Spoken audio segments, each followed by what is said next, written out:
buya bwao bia mona sengenje nyasaye kwa bairo umuya korutwa gusaba korwa limoja rega twachaka gwatorendire goja baka twaikira iga jogo yo minto munyamabera mange ososire korwa sense yeiga mofati twagire komorera munaba abantu bamwe abo nyasaye nabasani tukare twikira ase joga iga twasabire tata na indobo munyakero go itase kere gento tokora ne sabari etigarite korwa kogenda gochika kanisa na kogenda masongo nyasaye twayetigira asore kabo munyakero go itokitoko digererio mobere ande getugukora nyasaye twasabira obuya bwabo babe naintwe asekere gento tokora korubona mpaka twakorera muyigoye twasabira aya makaika asore sengenje echinguru na mabera Kristo Yesu motorio ito aseri etari tata. Tutaenda pande hii hivi sababu inafunguliwa hapa. Kuja pande hii. Sawa basi.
mkate wetu wa kila siku, utusamehe makosa yetu kama tunavyowasamehe na sisi waliotukosea, usitutie katika kishawishi, lakini utuokoe. Salamu Maria, umejaa neema, Bwana yu nawe, umebarikiwa kuliko wanawake wote, na Yesu mzao wa tumbo lako amebarikiwa. Maria mtakatifu, mama wa Mungu, tuombee sisi wakosefu, sasa na saa ya kufa kwetu. Amin. Atukuzwe Baba na Mwana na Roho Mtakatifu, kama mwanzo na sasa na siku zote na milele. Atukuzwe Baba na Mwana na Roho Mtakatifu, kama mwanzo na sasa na siku zote na milele. Atukuzwe Baba na Mwana na Roho Mtakatifu, kama mwanzo na sasa na siku zote na milele. Kwa jina la Baba, la Mwana na Roho Mtakatifu. Amina. Mwavuli arejeshewe, tumeshukuru.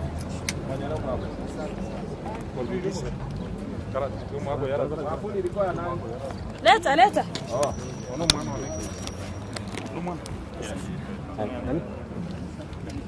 Berapa itu murah mah sama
Amen.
Tembea hapa.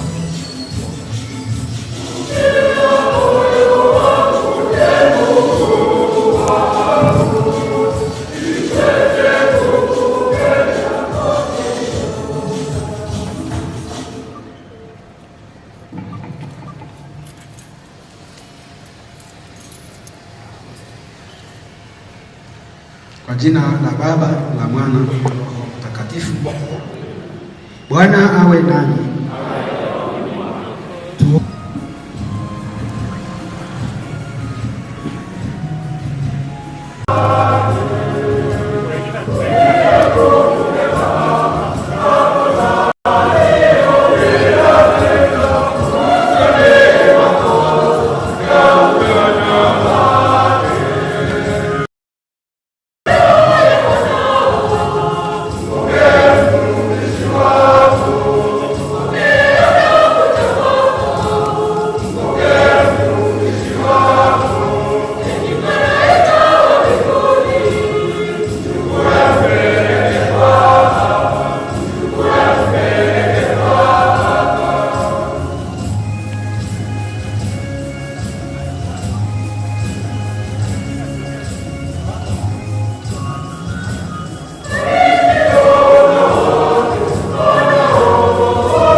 Mungu Baba Mwenyezi, tunakiri kwa imani kwamba mwanao alikufa na akafufuka. Jalie kwa wema wako ili kwa njia ya fumbo hili mtumishi wako Robert Nyamwili aliyelala katika Kristo apate furaha ya kufufuka kwa njia yake. Mungu daima na milele.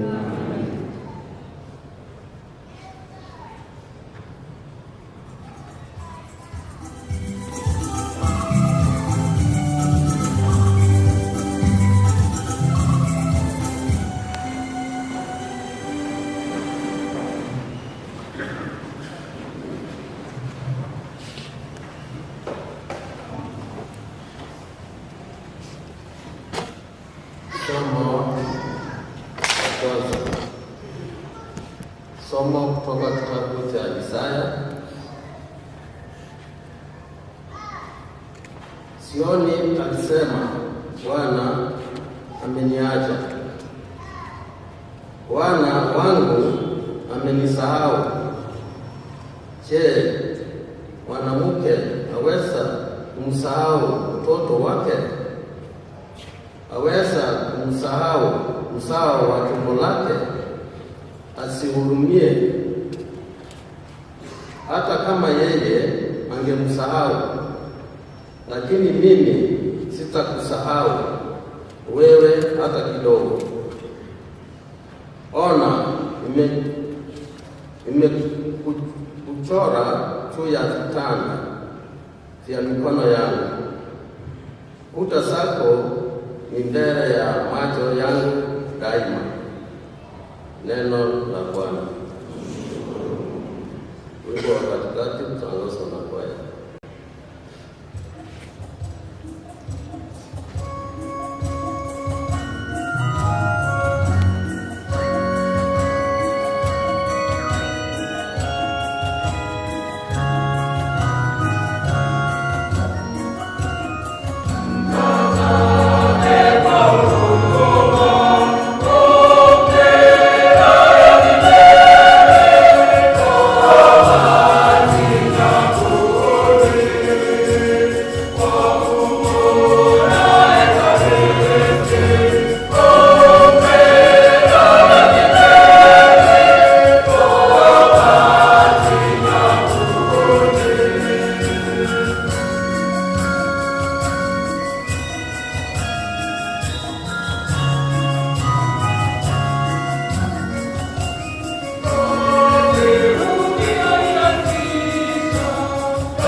Zaidi ya hayo, ninaviona mimi mateso ya muda kuwa wa sasa hayastahili kufananishwa na utukufu utakaofunuliwa kwetu.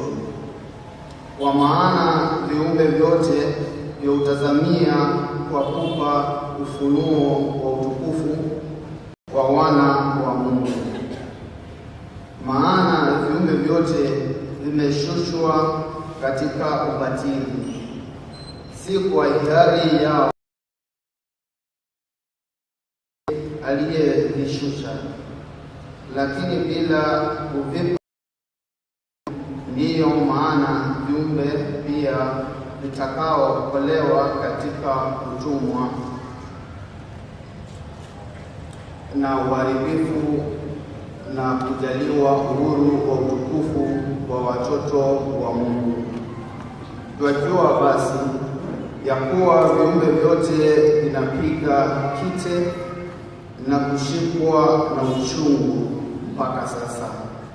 lakini si vile tu, ila hata sisi wenyewe tulio na malimbuko ya Roho, ndio sisi pia tunapiga kite mioyoni mwetu kufanya wana wa Mungu kwa kukombolewa miili yetu. Ni matumaini yanayotusalimisha, lakini matumaini tunayoyaona yametekelezwa. Si tena matumaini, ila wezekanaje kutumainia kitu kinachokiona kimekwisha kuwepo, lakini tukitumainia mambo yasiyoyaona tunayaongojea kwa subira. Lakini Roho anasaidia udhaifu wetu. Neno la Mungu. Tusimame kwa shangilio.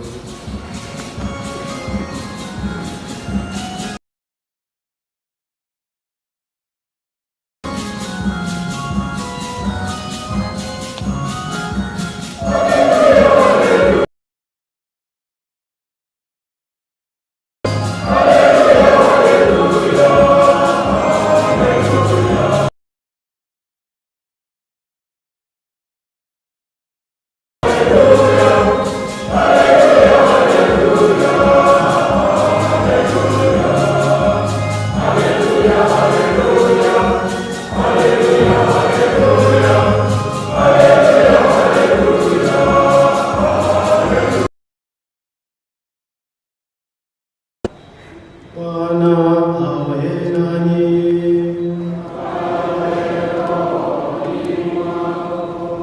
Somo la Takatifu lilivyoandikwa na Yohane.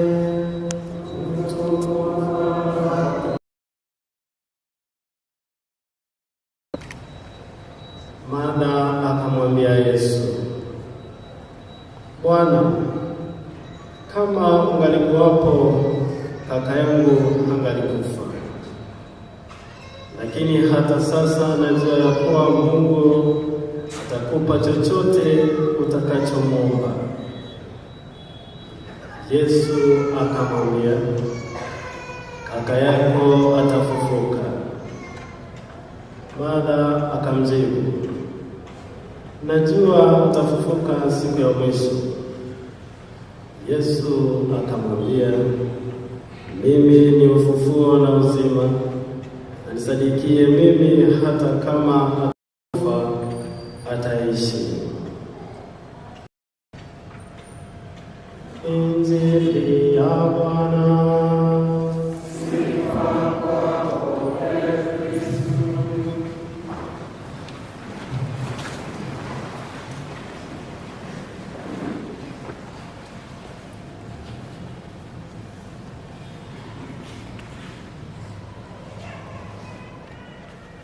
Tumsifu Yesu Kristo. Tumekusanyika hapa kwa sherehe ya huyu ndugu yetu. Ni hakika ya kwamba huyu ndugu yetu alikuwa ni mshirika au mshiriki katika nyumba hii, na alikuwa na imani ya kwamba tumaini la wanadamu wote. Ndio maana katika safari ya imani wanadamu wanaanzia kwa Mungu na wanamalizia kwa Mungu, kwa sababu katika nyumba hii tunazaliwa upya.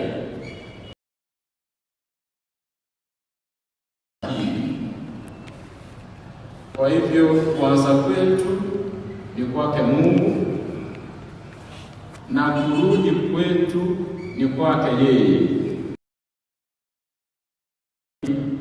Ni ya muhimu sana na ni ya maana sana. Ndio maana Robert, ndugu yetu, mtoto wetu, mtoto wenu,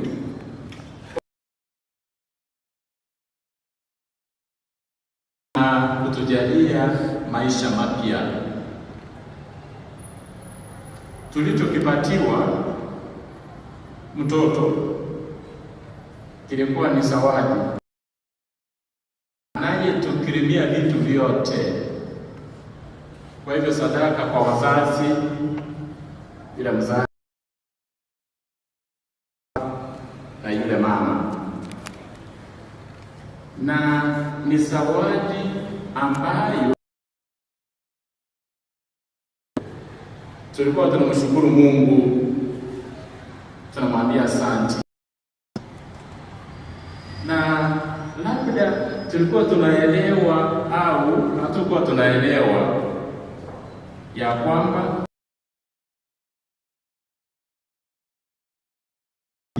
ya mtu zawadi ni zawadi.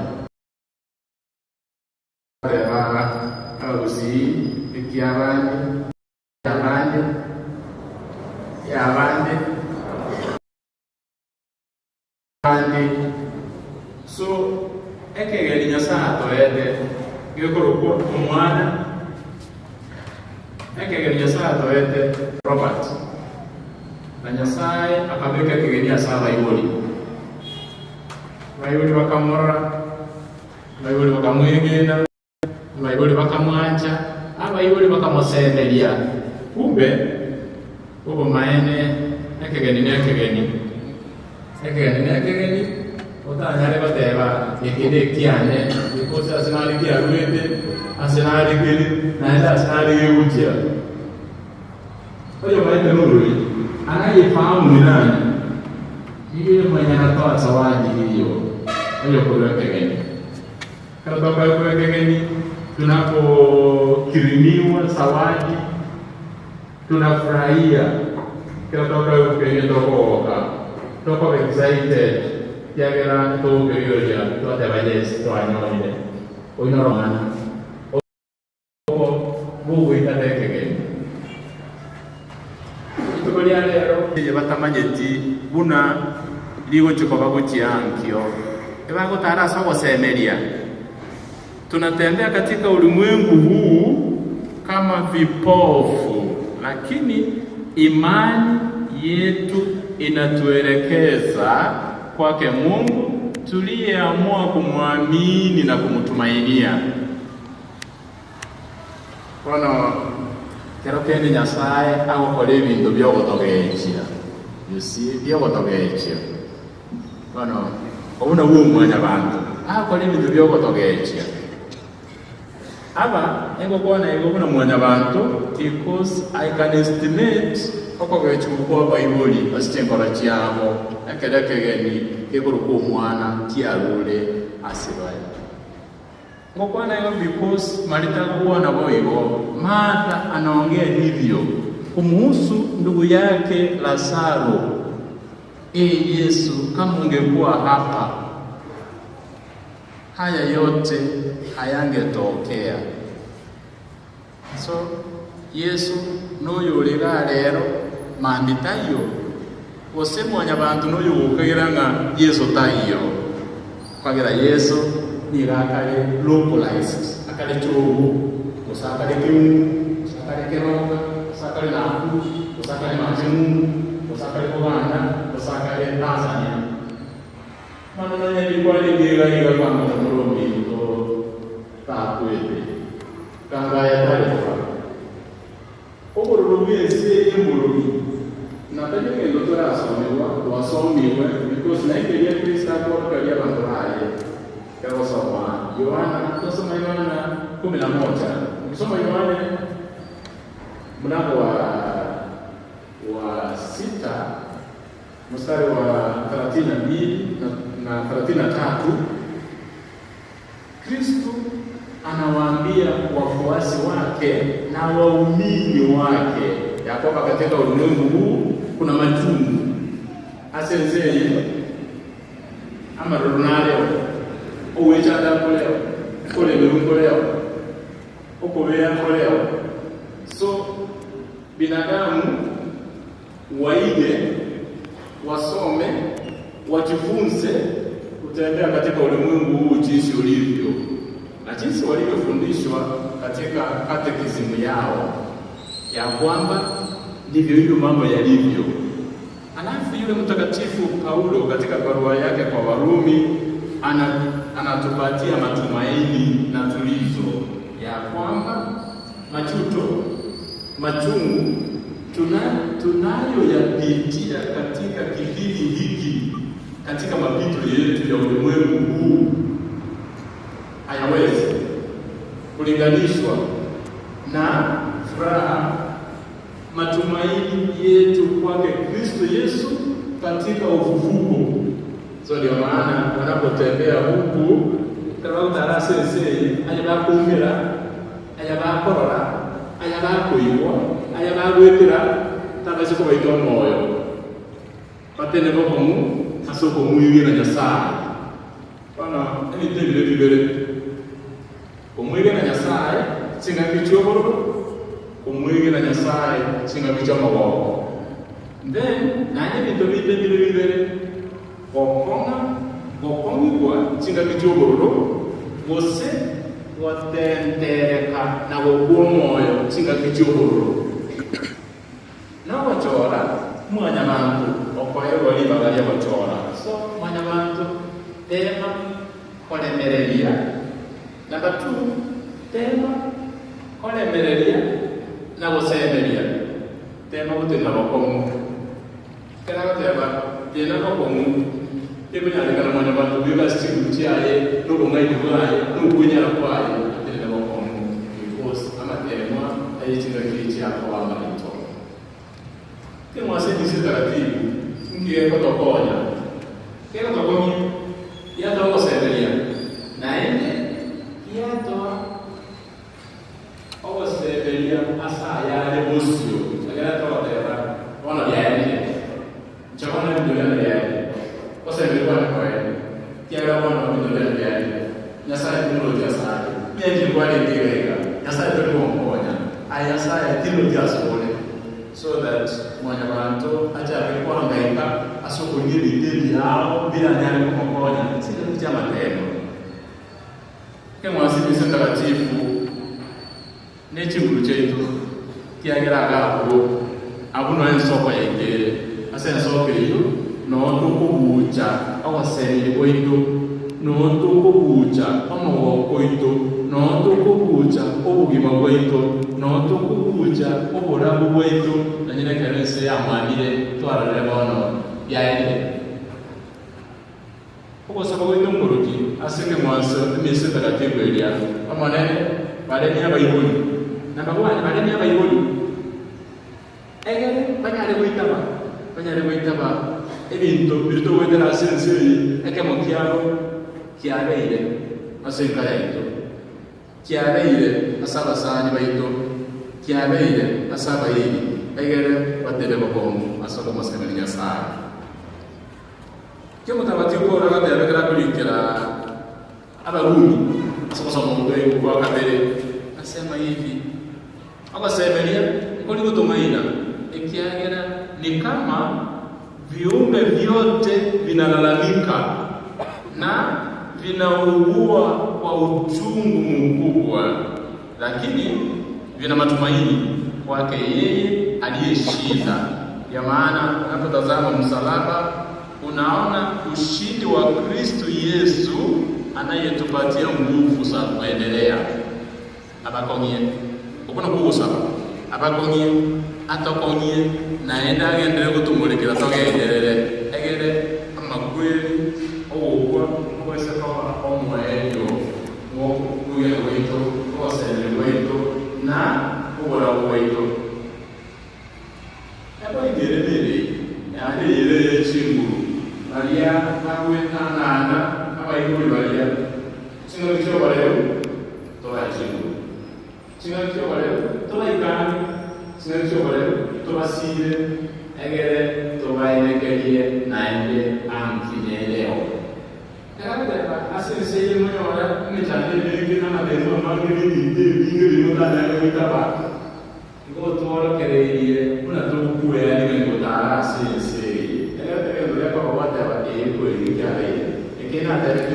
ekena akeroje ekena akemanyete ekaroti alikopa na manyete kulene mazu ya baadane manene ngongire egerengende era Kristo nero kubukiwa it means ne omonyene bwaba kule nero kusebuwa ito nicho kubukiwa so that aba kule ndio kubukiwa ngolero para kubukiwa nonya kuli ya sana ya mwana bantu kubukiwa na nero kusaba kwa ito mana ne asai uri watu nero mwanjere aswase nyumba yao egere mwanje ate mukaso mwarende kabo tumuko mwarende utumuko ko mwarende nakuko tumukaso nyasai egere yo tongete enda tuanjere tutumukasale egere tuanyerere okubukiwa nobosiani nobosera kwego rwagarana tumisifu Yesu Kristo.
Tumuombee huyu ndugu yetu Robert Nyakundi kwa Bwana wetu Yesu Kristo aliyesema mimi ndimi ufufuo na uzima. Tunakuomba uweke miongoni mwa watakatifu na wateule wako huyu ndugu yetu aliyesafishwa kwa maji ya ubatizo na kupakwa mafuta matakatifu. Ee Bwana tunakuomba.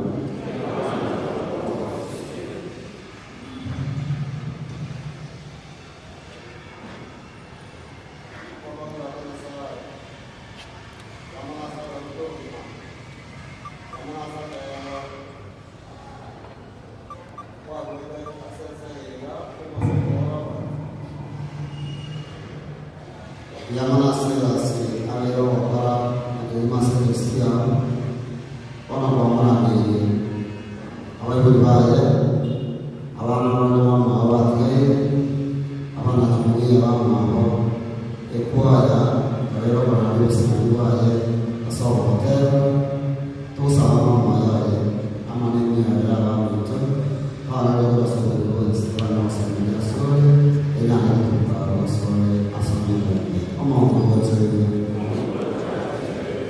tuwasale abasani n'abayiri badura nange asenge doja wakili n'amani Robert Kodoro twese y'amataho wasanga twasenge amahuguzo Toba Yesu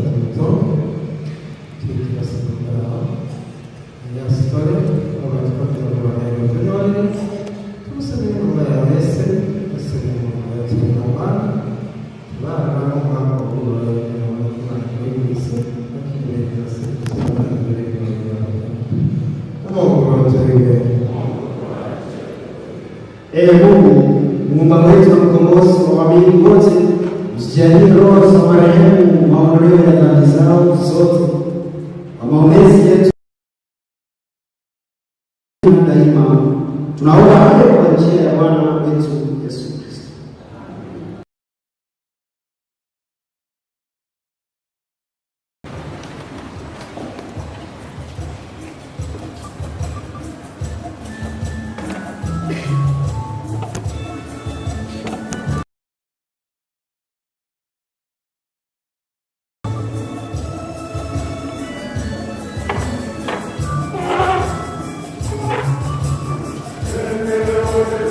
Thank you.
Salini ndugu, ili sadaka yangu na yenu bariki kwa Mungu Baba Mwenyezi.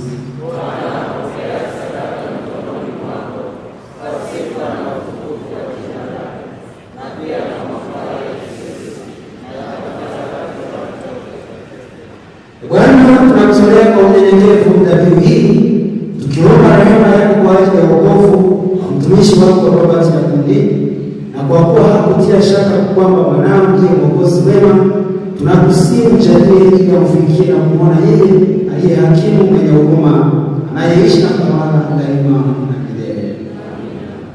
Bwana awe nani. Inueni mioyo. Tumshukuru Bwana Mungu wetu. Wewe ni mwema na haki, tendo la kufaa na kuleta wokovu. Tukushukuru wewe daima na popote Bwana, Baba aliye mtakatifu, Mungu mwenyezi wa milele. Kwa amri yako twazaliwa, kwa matakwa yako twaongozwa, na kwa agizo lako tunakombolewa na sheria ya dhambi inayoturudisha katika udongo ambapo tulichukuliwa kwanza, nasi tuliokombolewa kwa njia ya kifo cha mwanao, kwa ishara yako tunaamshwa kwenye utukufu wa ufufuko wake. Kwa hiyo sisi pamoja na umati wa malaika na watakatifu tunakuimbia utenzi wa sifa, tukisema bila mwisho:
mtakatifu na chemchemi ya utakatifu wote, tunakuomba utakatifuze vipate hivi kwa nguvu ya Roho wako, ili viwe kwetu mwili na damu ya Bwana wetu Yesu Kristo. Yeye alipotolewa na kuja kwa hiari katika mateso yake, alitwaa mkate, akashukuru, akaumega, na akawapa wafuasi wake akisema, twaeni mle yote, huu ndio mwili wangu utakaotolewa kwa ajili yenu.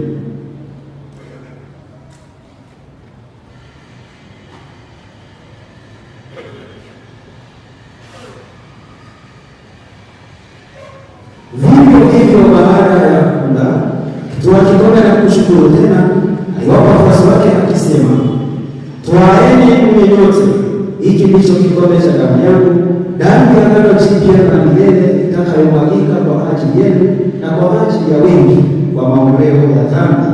Fanyeni hivi kwa ukumbusho wangu.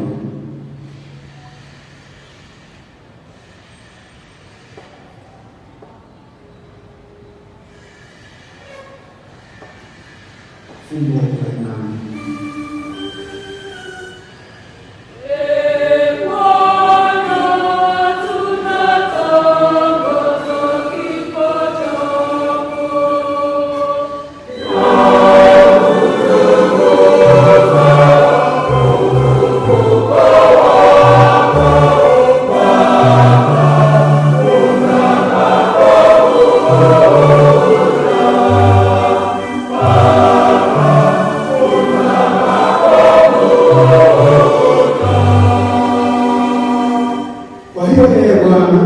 Tunapoadhimisha ukumbusho wa kifo na ufufuko wake mwanao, tunakutolea mkate wa uzima na kikombe cha wokovu.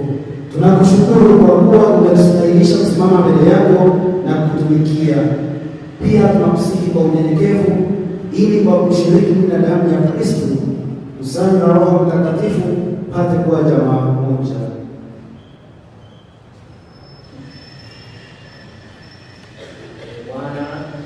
Ulikumbuke kanisa lako lililonyakua duniani, ulikamilishe katika mapendo pamoja na Baba Mtakatifu Francisco na Askofu Yusufu Mayura na wakilelo wote. Mkumbuke mtumishi wako Robert Selemita kwako kutoka dunia hii, mjalie ili yeye aliyeshirikishwa kifo cha mwanao kwa ubatizo ashiriki pia ufufuko wake.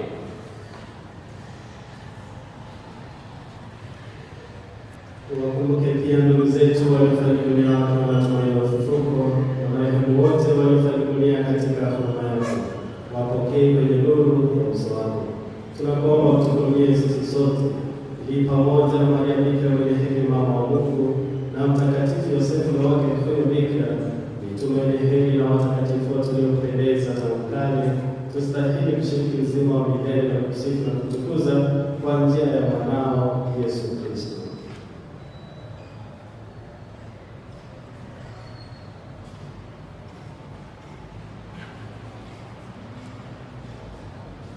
Kwa njia yake pamoja na ndani yake, wewe Mungu Baba Mwenyezi, katika umoja wa Roho Mtakatifu, unapata heshima yote na utukufu milele na milele.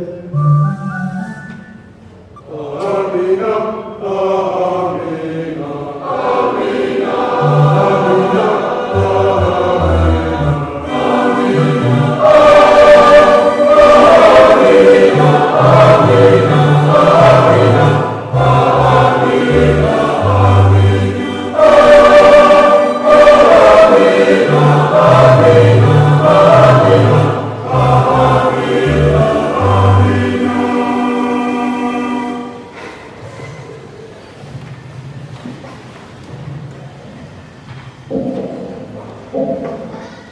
Kwa kulitii agizo la Mwokozi wetu na tukifuata mafundisho yake ya kimungu, tunadhubutu kusema: Baba yetu uliye mbinguni,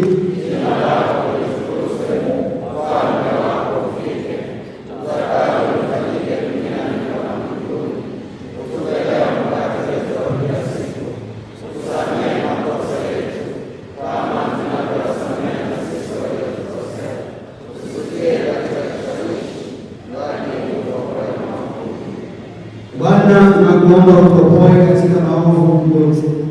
Jalia kwa wema amani maisha yetu, kusudi kwa msaada wa huruma yako tuokolewe neema na dhambi, wala tusifadhaishwe na jambo lolote, tunapotazamia tumaini lenye heri na ujio wa Mwokozi wetu Yesu Kristo.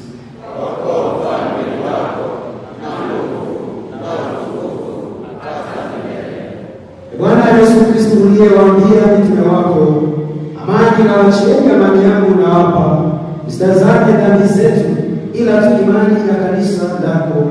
Pende kulijalia maana umoja, kama yalivyo mapenzi yako, unayeishi na kutawala milele na milele. Amani ya Bwana iwe daima nani. Mpeane amani.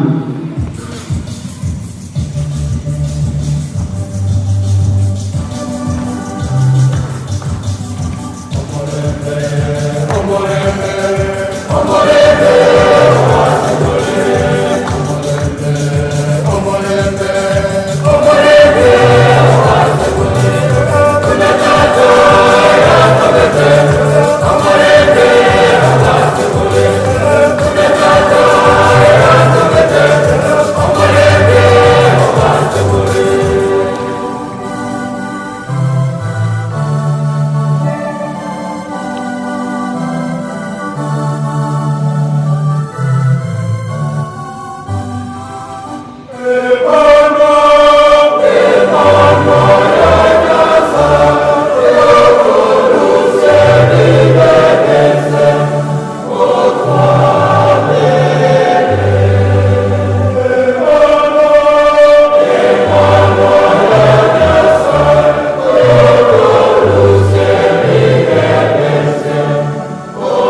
Tazama mwana kondoo wa Mungu, tazama aondoaye dhambi za ulimwengu.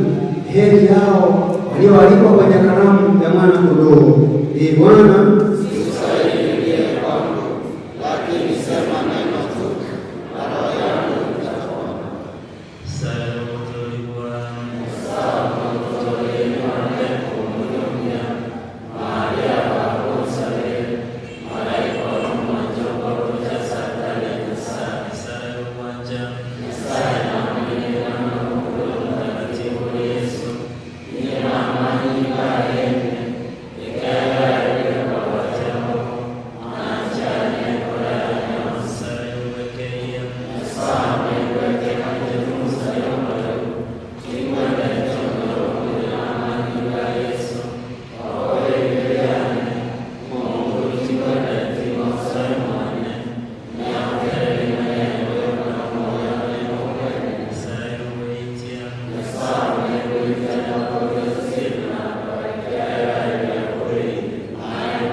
Mungu ni mwema na kila wakati. Sasa tukimaliza misa, wakati wanapoingia sakrist, wale ambao wanatusaidia mwili tatusaidia kubeba mpaka pale kwenye mlango, sisi tutabaki. Alafu wakimaliza kuweka mwili pale, sisi tutatoka mmoja tukikutana, alafu tuelekee nyumbani. Nyumbani tuko na misa saa 10. Alafu kesho tutaanza misa ya kumzika mwenzetu saa 6.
Hii ndio familia, mama, baba na ndugu na dada wa mwenzetu ambaye tuwapokea mikono hivi tafadhali. Tunaona tunasimama kwenda, tuende tuketi, tuende kwenye viti vyetu, tusimame sote sasa.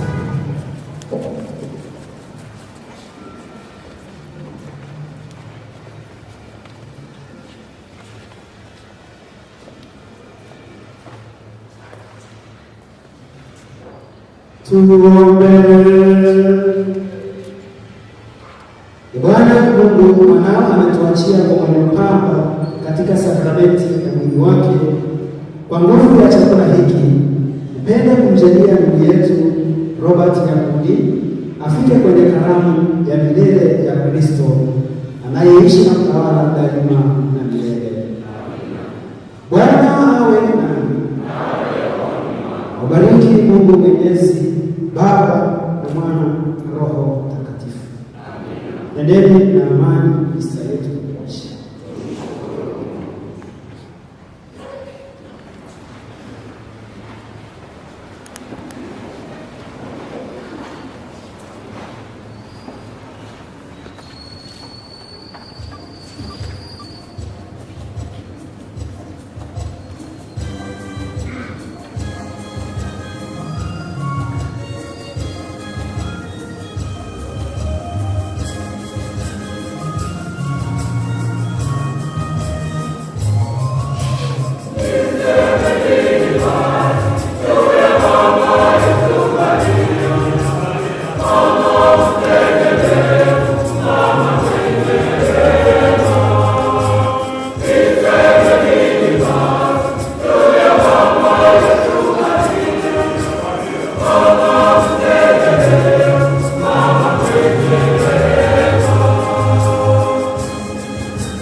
sana tuende laini moja.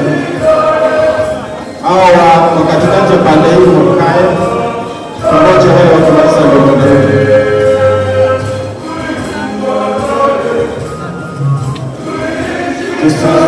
Tusisukumane hapo tafadhali. Taratibu pole pole.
kama kalenda.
Asante sana wageni wa Mheshimiwa mwenda zake Robert Moffat Ombongi.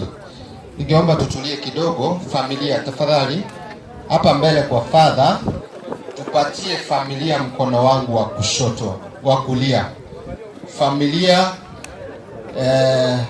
to Robert, either Ombati's family, Ombongi's family, that is Kanyimbo, wote familia wajumuike hapa. Karibu Vika, na naomba tutulie, tufunge upande huo kwa mwili mwenda zake kutizama bado, sababu Vika amefika. Hivi punde tutaanza misa. Tufunge pale. Wale wa procession, our animators na procession team, tafadhali tuende pale kwa mwili. Kwaya tunaomba tuje tuketi pale hapa chini, mkono wangu wa kushoto. Kwaya animators tuende pale for procession. Animators tafadhali tunaomba tujoin pale ndiposa tuweze kwanza. Wageni wapendwa, wale mmesimama kwa barabara, mmeombwa muje mketi, kuna viti hapa. Family the Ombatis, my sisters Tupenina walimote ni inali babo veni kana bande. Family mmeombwa muje hapa. Leto mongina gochaga. Leto mongina gocha sege pande kemoina kwa koko lirogora. Leto mongina mamo mwabo Penina gochaga tafadhali. Na asante sana kwa kufika.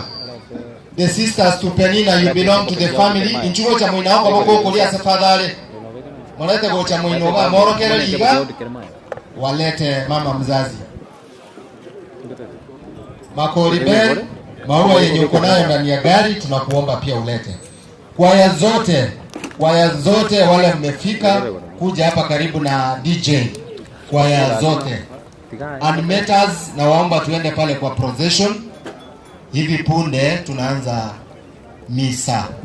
Animators wote tuende tusimame pale mahali chairman George Mkoba amesimama.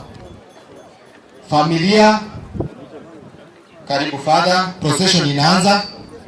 Kwaya tafadhali muwe tayari kuanza, sababu shughuli ya jioni ya leo za mwenda zake Robert Moffat Ombongi zinaanza rasmi. Abageni mwezi bimote ni ile para tamboka. Karibu gocha, karibu mfadhili mwenzangu. Wale mmesimama pale chukueni viti, mwe karanze gorogabu. Tuachakire misa iga to karanze na simu zetu tuweke katika silent mode. Vyumba vya usafi upande ule wa nyuma wa tent, chinyomba choko chenu pale nyuma kwa tent.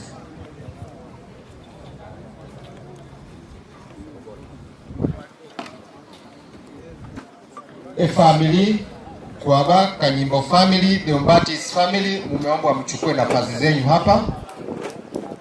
karibu tuikaranze misa.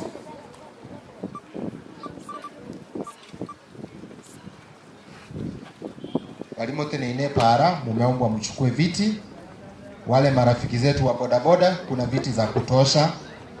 Walimu tenine alia, tafadhali ingieni kwa tent tuweze kuanza misa. Asipulinko ngajere. Ayo mwalimu, asipulinko landira jeti. Nere iko aligiri. Wao kwa innovate.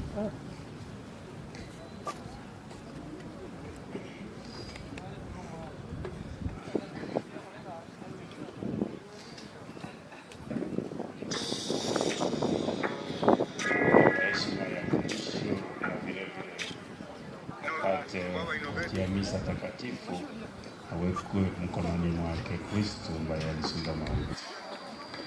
Alitembea safari ya imani, amekuwa shahidi wake Kristo katika familia yake na wenzake, ameuangazia. Sasa tunapojumuika misa hii ni kukushukuru wewe Mungu kwa kipaji uliyompa kwa njia ya sakramenti ya ubatizo na kujitolea kwake kanisani. Kazi njema aliyoifanya iwe ni funzo kwetu na zaidi changamoto kujitolea zaidi na zaidi tukiwa hai hapa duniani. Tulitumainia maisha ya uzima wa milele. Sasa anapovunjika tunamwombea upate kumsamehe yote ambayo yakupendeza wewe na yote aliyoyatenda mema yamfanye kweli kuurithi ufalme na utukufu wako. Tuongoze katika misa takatifu, pokea maombi na sala zetu na wote ambao wamejumuika na familia yake, mama, Benigna na watoto, ili wote waweke tumaini lao kwako na Kristo atawashindia. Mbariki, mpokee Baba, Mwana na Roho Mtakatifu. Baba yetu uliye mbinguni,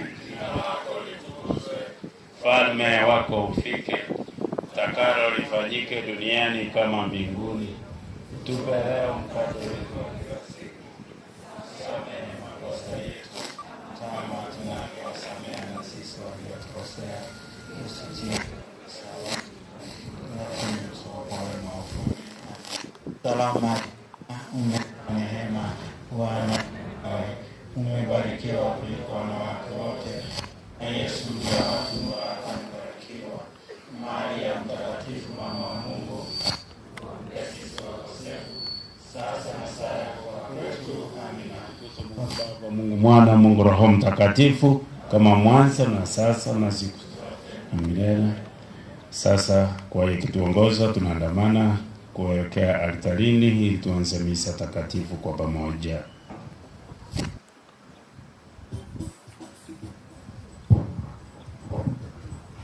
Tukianza misa tunasimama zote. Tafadhali tusimame.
Pakai tas phone. Phone. Tutaweka tu test. Inaweza badilisha.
Kwa jina la Baba na la Mwana na la Roho Mtakatifu.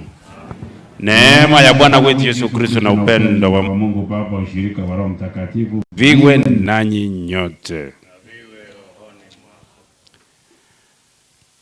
Tuko hapa kwa sababu ya ndugu yetu tunayemtambua vema, ndugu yetu ambaye ameshiriki nasi katika safari ya Ukristo, katika safari ya imani.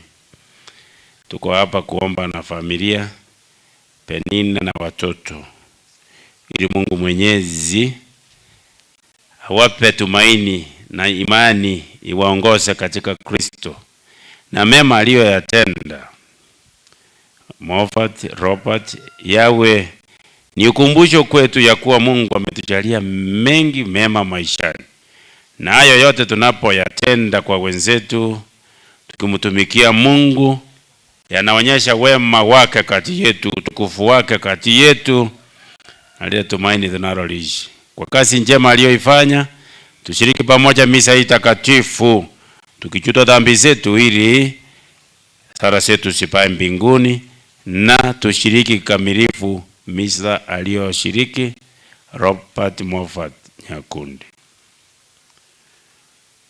Na mungamie Mungu Mwenyezi. Ndugu zangu, kwani nimekosa mno kwa mawazo, kwa maneno, kwa matendo na kwa kutotimiza wajibu. Nimekosa mimi, nimekosa sana. Ndiyo maana namuomba Maria mwenye heri, bikira daima, malaika na watakatifu wote, nanyi ndugu zangu, niombeeni kwa Bwana Mungu wetu. Mungu Mwenyezi atuhurumie, atusamehe dhambi zetu, atufikishe kwenye uzima wa milele.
Mungu Baba Mwenyezi, tunakiri kwa imani kwamba mwanao alikufa na akafufuka.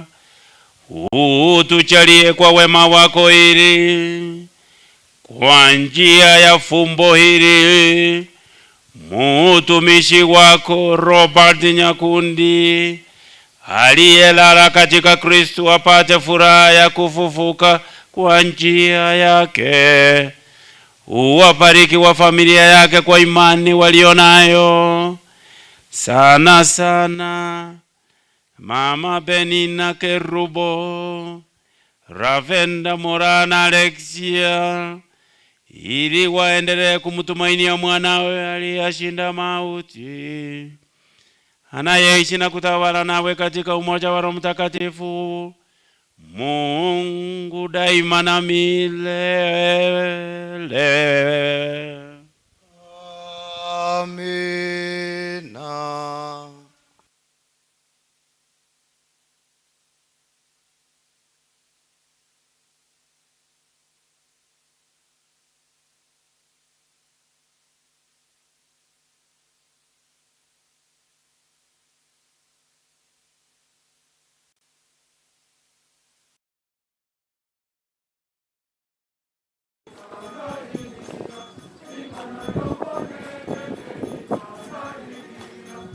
Yeah.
ogosoma ogotang'ani kurase gitabu kiomobani Daniel 12 eyemo goika 3 ase engaki eyio Mikaeli omogambi oria omonene naoroke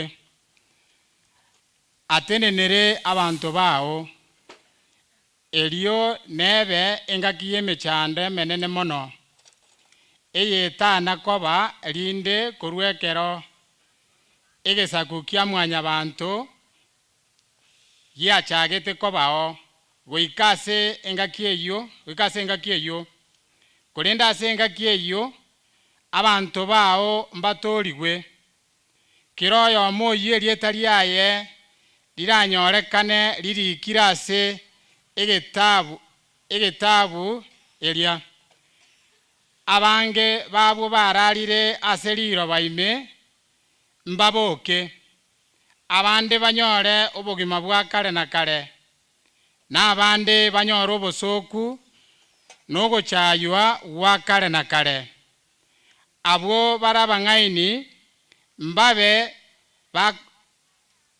bakomekameka buna amasase aigoro nabwo baonchorete abange bakanyora oboronge mbamekameke buna ching'enang'eni goika kare na kare ring'ana ria Nyasaye.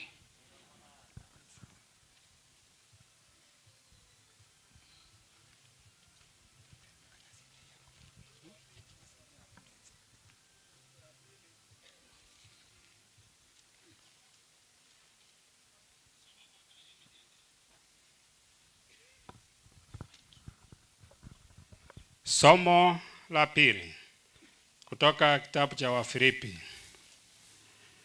Kwangu mimi kuishi ni Kristo. Maisha hapa yanamaanisha fursa ya kuhubiri Kristo zaidi, kama inavyoonyeshwa katika hii. Ina maana zaidi ya kushiriki kwenye maisha ya Kristo. Kilele cha maisha haya ni kuweko mwisowe na Kristo, na hii ndiyo sababu kifo ni faida. Lengo nzima la maisha ya muungano na Kristo ni siku moja kuwa pamoja naye kwenye utukufu wake. Kuweko kwa Kristo, Paulo anaona kifo chake kama wakati wa ukombozi na milele. Inamaanisha ufufuko wa wafu kama tukio mwishoni mwa nyakati. Hii ni ushahidi kwamba kanisa la mwisho liliamini katika tuzo ya mbinguni mara tu baada ya kifo, kuliko ukombozi ambao utaletwa baadaye. Neno la Bwana.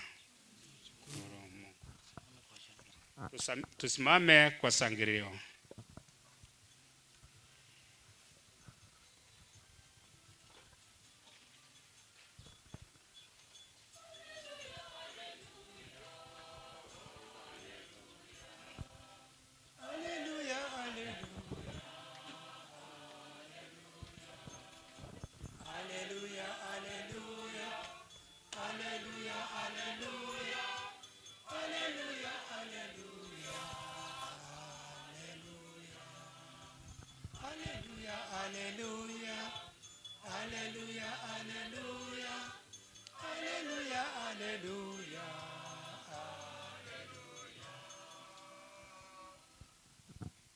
Bwana awe nanyi. Somo la Injili takatifu ilivyoandikwa na Yohane. Yohane sura ya 11 mstari wa 21 hadi 26. Maritha akamwambia Yesu, Bwana, kama ungalikuwapo, kaka yangu hangalikufa. Lakini hata sasa najua ya kuwa Mungu atakupa chochote utakachomwomba. Yesu akamwambia, kaka yako atafufuka. Martha akamjibu, najua atafufuka siku ya mwisho. Yesu akamwambia, mimi ni ufufuo na uzima. Anisadikie mimi, hata kama atakufa ataishi, na kila anayeishi na kunisadiki hata kufa milele. Je, wasadiki hayo? Injili ya Bwana wetu Yesu Kristo.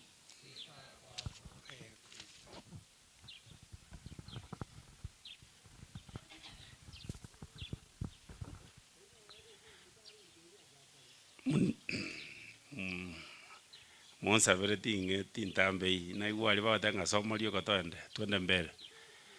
Monsabere akini omoyo soye nanabe yo mongwana no muya igo kinda kwane ngetani uno huya bwaya bunganabo.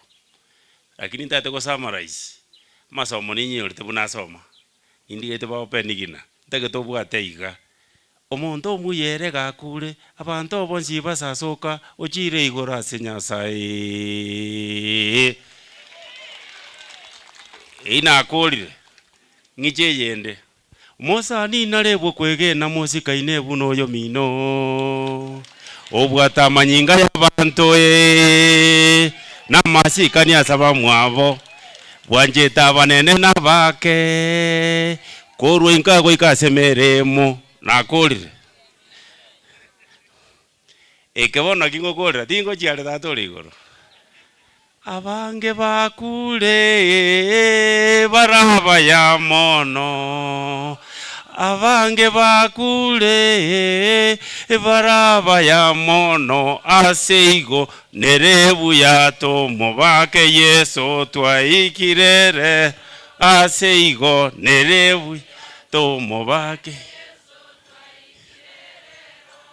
akigumwasome misa taoni parishi neye nabekire buya iga ng'abantu abaya igoro bagochia n'abasani abaya igo babwete abana ba minto na abange bakure barabaya ngimotete tokore bagende igoro bamekameke wakifika kwake Mwenyezi Mungu watametameta watang'aa kama nyota za winguni kwa yale mema walioyatenda na wamesaidia wengi kumtambua Kristo. Huyo ni Robert. Somo la pili, kuishi ni kutenda kazi yake Kristo. Alipokuwa akiishi paka kifo chake, alitenda kazi yake Kristo kuwaleta watu kwa sakramenti na zaidi ya ndoa. Akitingo menda wetani hapo. Wakati amekufa, ameenda kupokea mema kwake Mwenyezi Mungu. Kwa nini? Kwa sababu akiwa hai alitambua ya kuwa Kristo ndiye njia, Kristo ndiye uzima na Kristo ndiye mkombozi wa wote. Na waomba nyote mujitolee kwa maombi na kumkaribia Robert. We need more Roberts in our churches, in our jumuias, katika familia. Ndio maana umeona watu wengi hivi. Kwa sababu wamechoka, wacha tuwachie imani ya kuwa yeyote anayemtambua Kristo licha ya kufa atafufuka kwa familia.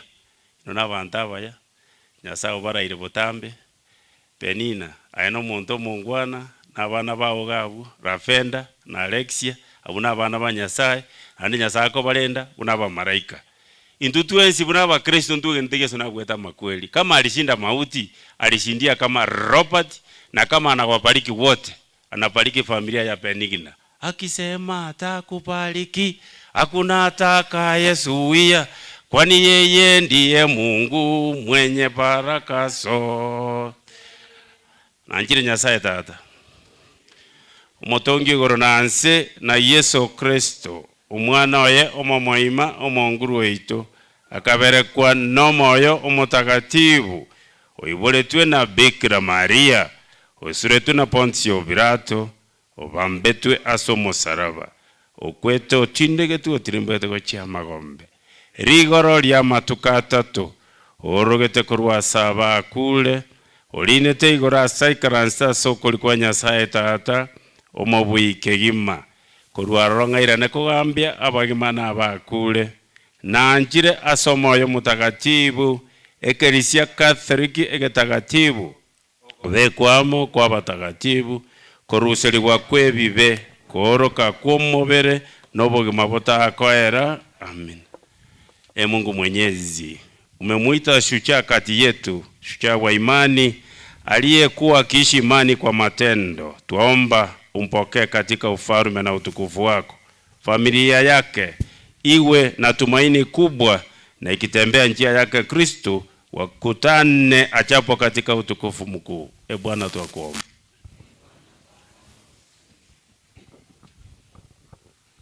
Amanene Nyasaye tata twakwerenere mbuya mono ase eng'encho yaekewa kia Robert kwarwete gochasobi kobwenseye monene kwarorere ng'anere buya arare korwa bono ibagare gocha kogenderera gochibosio tata Nyasaye, lakini gwanchire aicha bwasore twasabeire familia ya Nyasaye tata nyare kuyetomera malaika matakatifu na kumwamana singa kichobo kendo Nyasaye anyare ko balemia eli banyare ko manyanga Kristo na kwete ine akabwa makweli umonguru otoiwe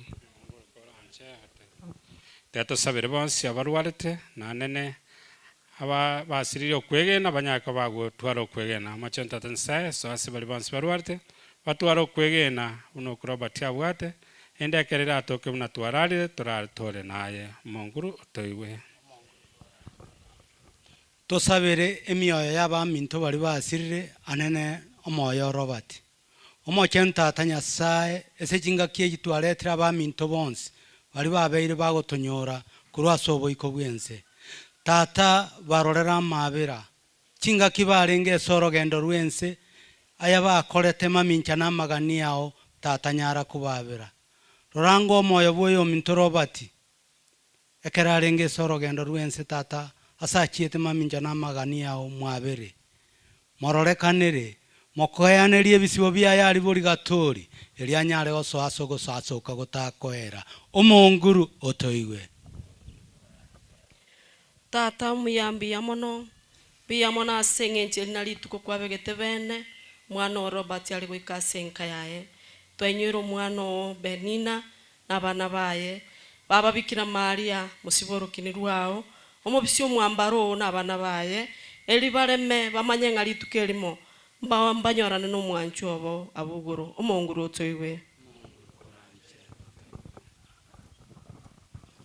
Mungu Mwenyezi, kila wakati wanao wanapokuomba sala zao zinapaa mbinguni, wanapotafuta mema yako wanayapata kwake Kristo, wanapopisha na wafungulie Benigna, Rafenda na Alexia maishani ili wakutukuze na zaidi wawafanye wengi kumtambua Kristo, kumpenda, kumtumikia kama Robert alivyotenda maishani mwake kwa njia ya Kristo Bwana wetu.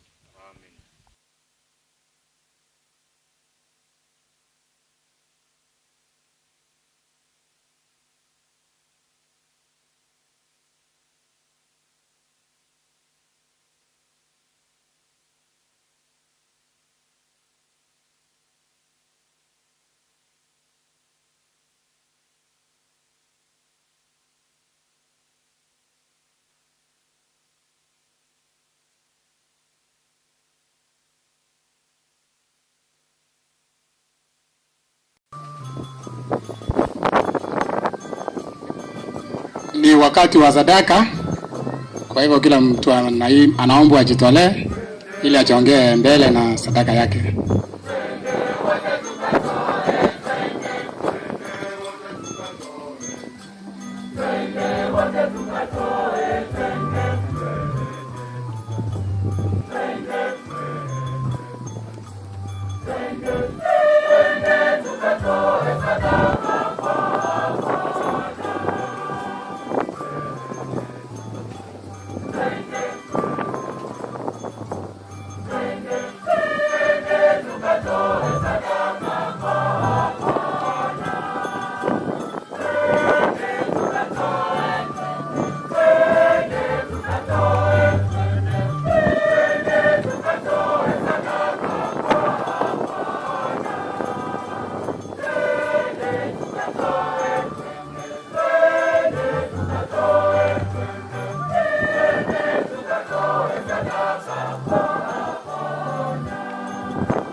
Salini ili sadaka yangu na yenu ikubariki kwa Mungu Baba Mwenyezi.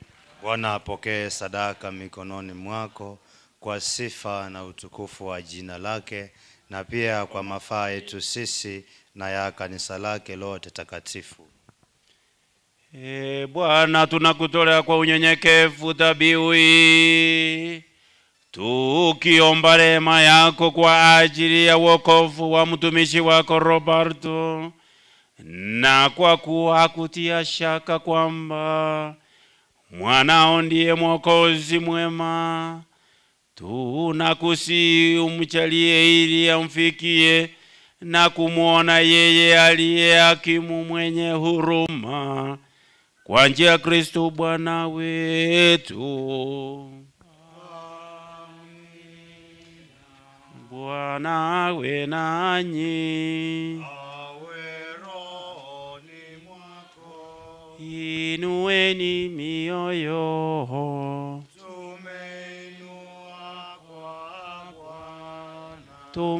Tumshukuru Bwana Mungu wetu. Kweli ni vema na haki, tendo la kufana la kuleta wokovu. Tukushukuru wewe daima na popote Bwana Baba uliye mtakatifu, Mungu mwenyezi wa milele, kwa njia ya Kristo Bwana wetu. Katika yeye tumaini la ufufuko wenye heri liliangaza kwetu, ili sisi tunaosikitika kwa sababu tunajua kwamba lazima tutakufa, tufarijiwe kwa ahadi ya uzima wa milele. Maana uzima wa waamini wako Bwana auondolewe, ila unageuzwa tu, na hao wanapata makao ya milele mbinguni, yakiisha bomolewa makao ya hapa duniani. Kwa sababu hiyo sisi pamoja na malaika wakuu, pamoja na viti vya enzi na miliki, pamoja na majeshi yote ya malaika wa mbinguni, twaimba utenzi wa utukufu wako kwa furaha tukikusifu.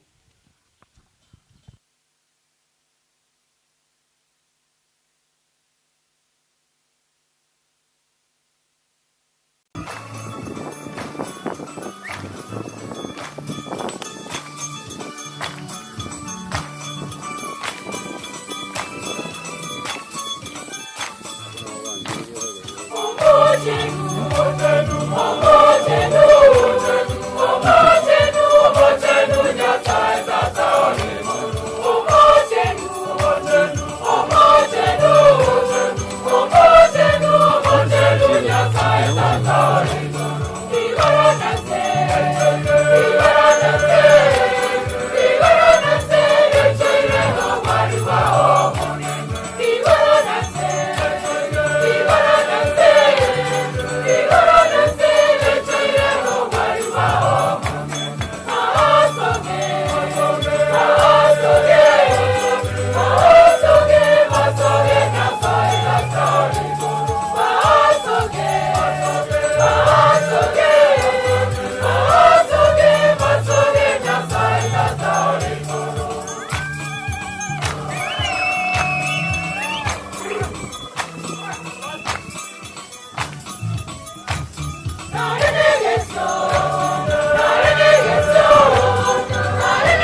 kweli huu mtakatifu na chemichemi ya utakatifu wote. Tunakuomba uvitakatifuze vipaji hivi kwa nguvu ya Roho wako, ili viwe kwetu mwili na damu ya mwanao Bwana wetu Yesu Kristo. Yeye alipotolewa na kuingia kwa hiari yake mateso hayo, alitoa mkate, akakushukuru, akaumega, akawapa wafuasi wake akisema, twaeni mule nyote, huu ndio mwili wangu utakaotolewa kwa ajili yenu.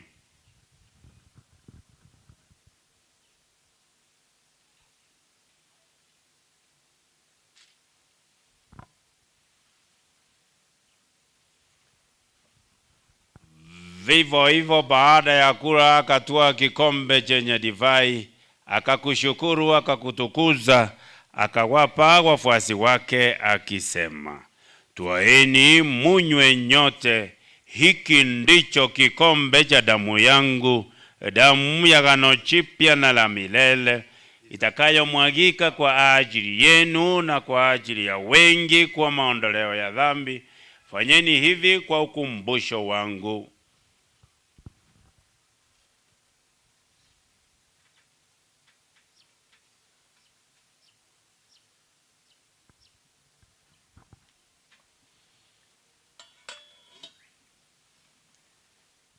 Asumu saraba, Yesu nikakwete, koroi masengera Yesu nikakogete, Yesu na irane nainde, Yesu na irane. Kwa hiyo Bwana, tunapoadhimisha ukumbusho wa kifo na ufufuko wake mwanao, tunakutolea mkate wa uzima na kikombe cha wokovu. Tunakushukuru kwa kuwa umetuahirisha kuwa na kusimama mbele zako ili kukutumikia. Pia tunakusihi kwa unyenyekevu, ili kwa kushiriki mwili na damu ya Kristo, tukusanywe na Roho Mtakatifu, tupate kuwa jamaa moja. Bwana, ulikumbuke kanisa lako lililoenea popote duniani. Ulikamilishe katika mapendo pamoja na Baba Mtakatifu wetu Francesco na askofu wetu Yosefu Mairorokemwa na Wakrero wote. Umkumbuke mtumishi wako Robert Nyakundi uliyemuita kwako kutoka dunia hii. Umjalie ili yeye aliyeshirikishwa kifo cha mwanao kubatizo ashiriki pia ufufuko wake.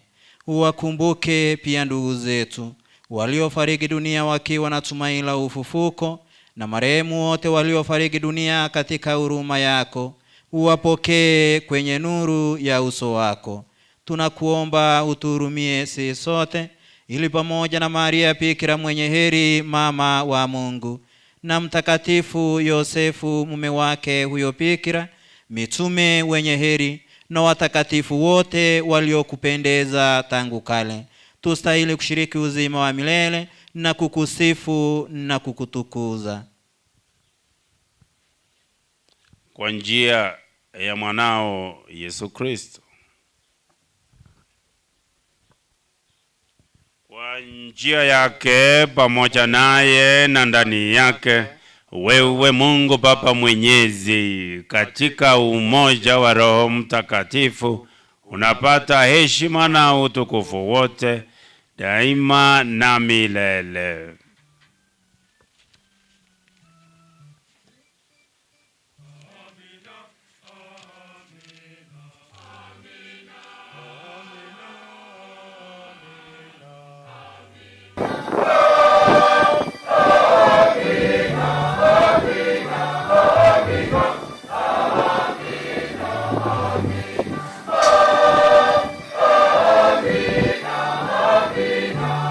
Amina.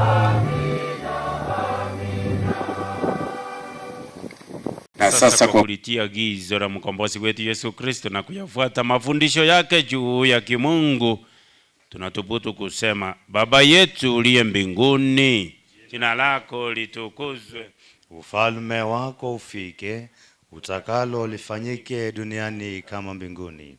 Utupe leo mkate wetu wa kila siku, utusamehe makosa yetu kama tunavyowasamehe na sisi waliotukosea. Usitutie katika kishawishi, lakini utuopoe maovuni. Bwana, tunakuomba utuopoe katika maovu yote, utujalie kwa wema amani maishani mwetu, tuepushe daima na dhambi, kwa huruma yako tusifadhaishwe na jambo lolote, tunapongojea kwa tumaini kuu kurudi kwake mkombozi wetu Yesu Kristo. Kwa kuwa ufalme ni wako na nguvu na utukufu hata milele. Bwana Yesu Kristo uliyewaambia mitume wako: amani yangu na wajieni, amani yangu na wapa ninyi, usitazame dhambi zetu, ila tu imani ya kanisa lako. Ulichalia amani na umoja kama yalivyo mapenzi yako, na yaishi na kutawala milele na milele. Amani ya Bwana wetu Yesu Kristo iwe daima nanyi. Takiana amani ya Kristo.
Tazameni mwana kondoo wa Mungu, tazameni yeye asiondoa dhambi za ulimwengu.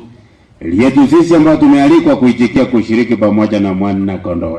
Bwana, ingie kwangu, lakini sema neno tu na roho yangu itapona.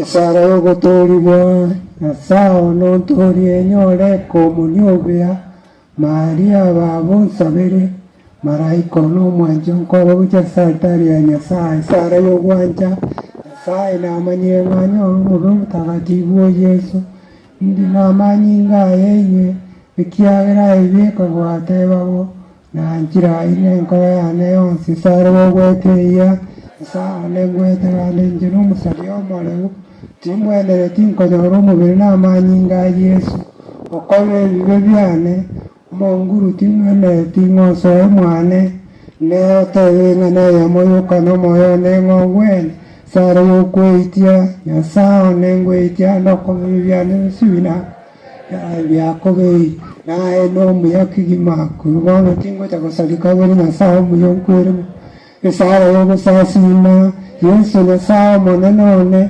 na igora sari tari igoro ne turekira sore nkogosasima nde nagwanjire nenkoronsi ninkoria kino bekana oicha sende oicha wano ngonjoro nkoromea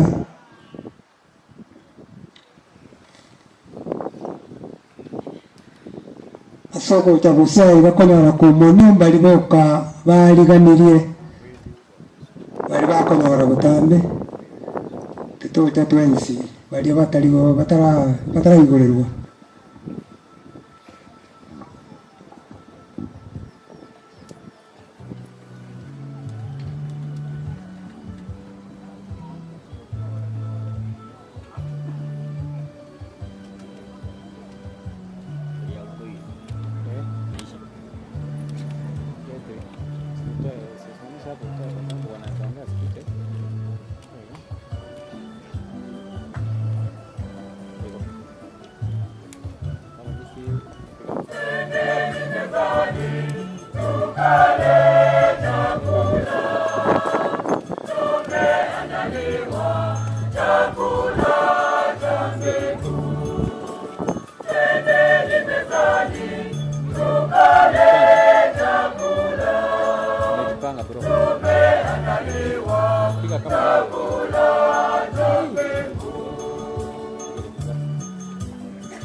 Mbinguni kuna raha, mbinguni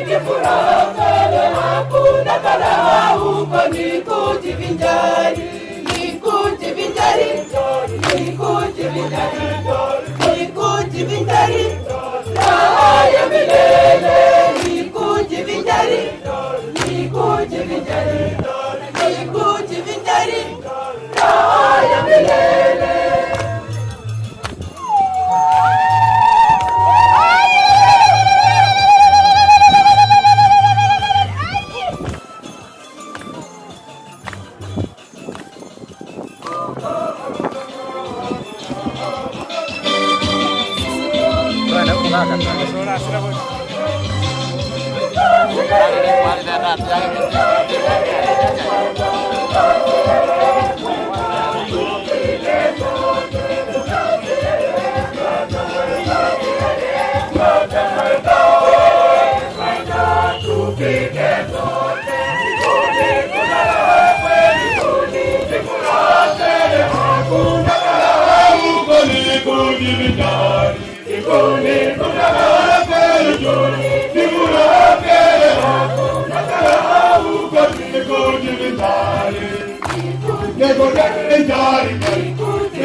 We, isonga hapo hivyo kidogo.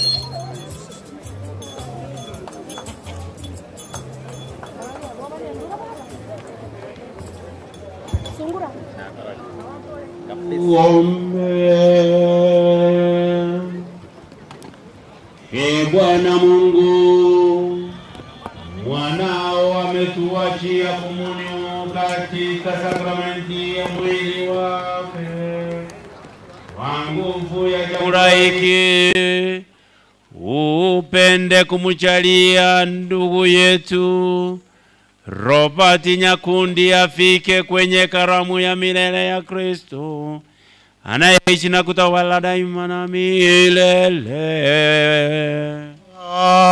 Amina.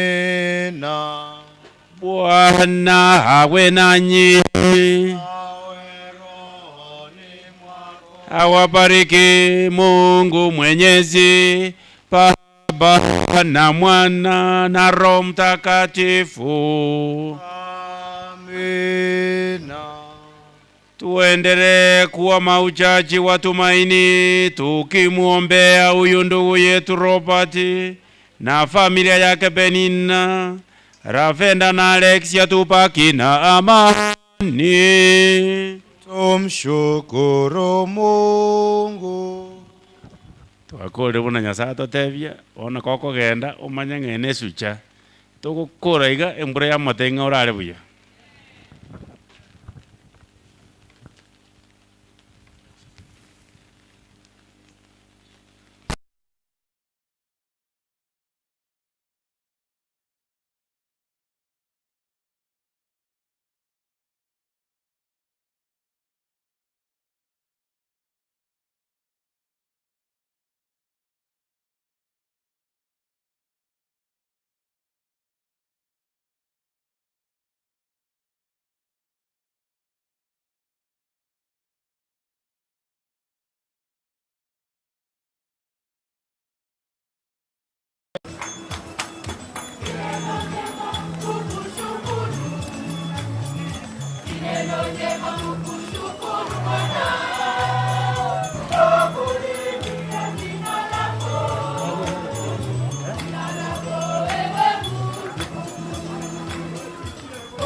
Yesu,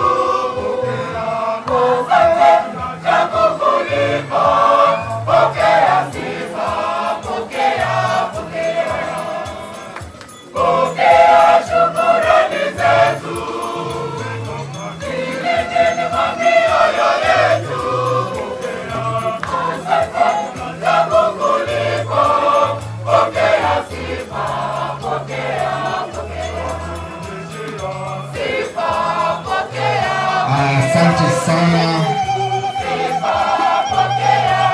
Asante sana kwa yetu. Asante sana. Asante. Haya.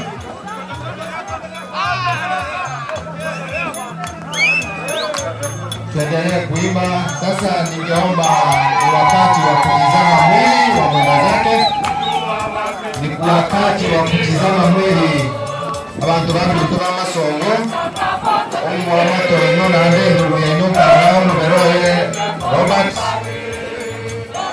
Mbongi twali gusaba ni mzunguko yule imefunguliwa hivi kwa abana baya ndaka tena tuchake hasi kibuye uchochaya tukule kwa abana baya tara iko mspiradigo waache nafasi hapa mbele tukuje hivi Josephat wakuje hivi njoo hivi watu wanatoa masongo na bagani bali mwacha mchuto ya Korungabu. Tunashukuru sana Vika kwa sababu ya misa na baraka na mwenda zake ambaye pia ni shujaa Robert Kombonge, na pia tunashukuru kamati ya ulinzi ikiongozwa na mwenzetu George Okoba kufanikisha shughuli hadi wa leo, na pia tamati ni kesho ambapo shughuli yake rasmi itaisha hapa shughuli za mwenda zake Robert Kombonge. Abantu b'aminto b'amasongo tutale ilo tukuligereria toka hapa. Mwili utasafirishwa hadi kwake pale nyumbani, na tutaomba tupatie nafasi gari ya mwili na gari kwa inabeba wazazi.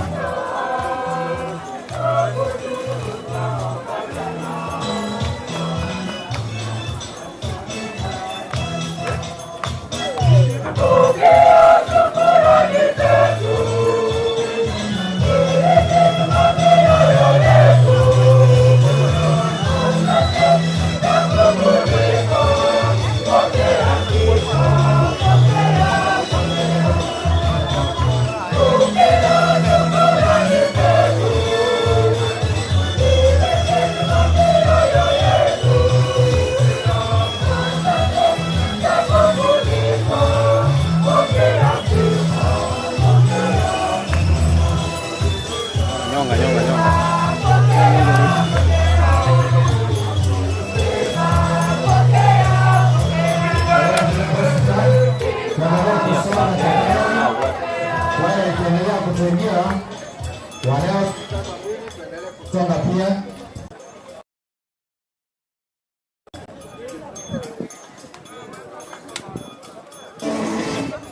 Tuende kuikuja hivi sasa.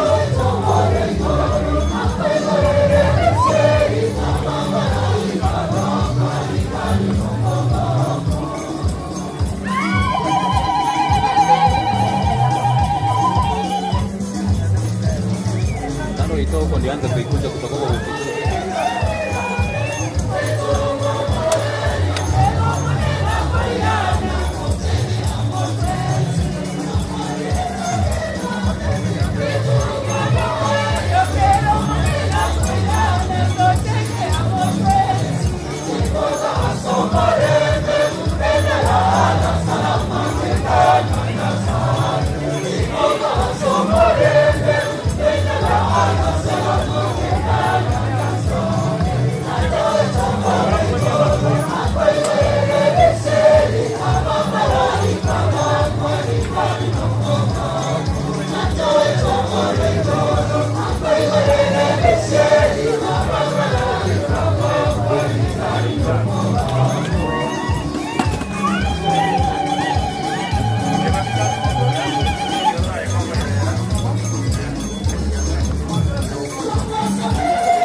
Salamo,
Waima. Waima. Waima.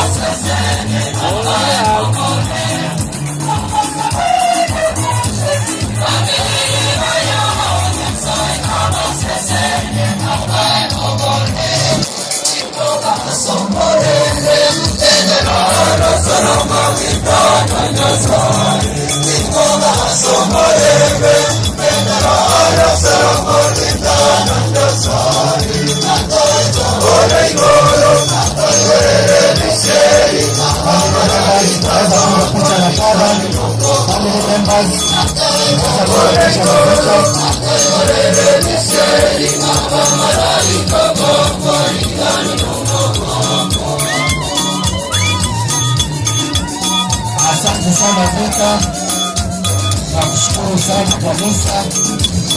Naitwa sana habari ya Daudi.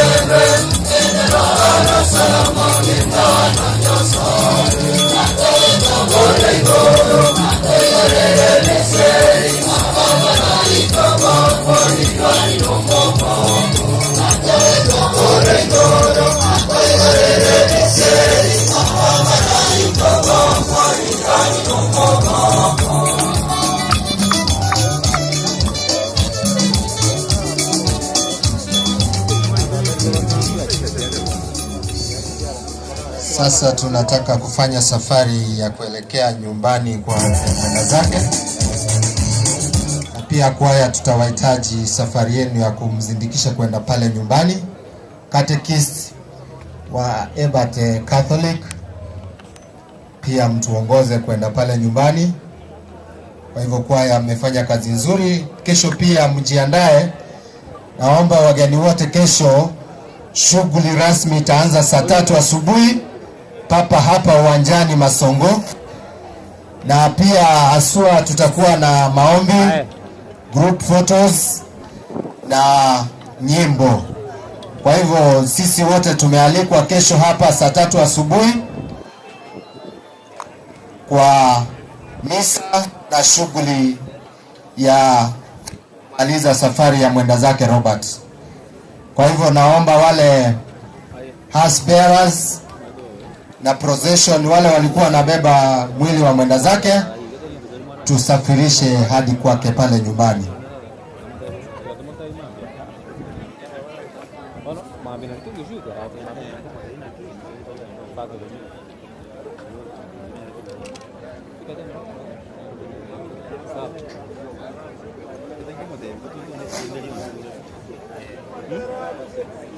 Tunaomba tusiweke jam. Sasa hivi tunaelekea msafara wa kwenda pale nyumbani kwa mwenda zake.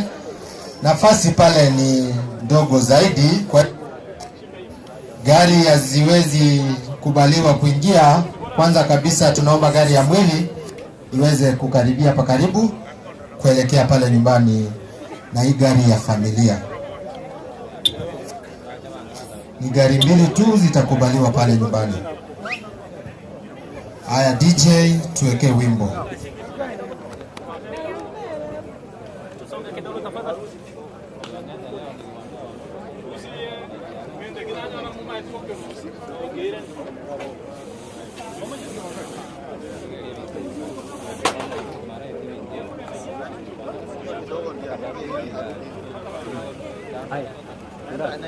Anataka tuingize pande hiyo tafadhali.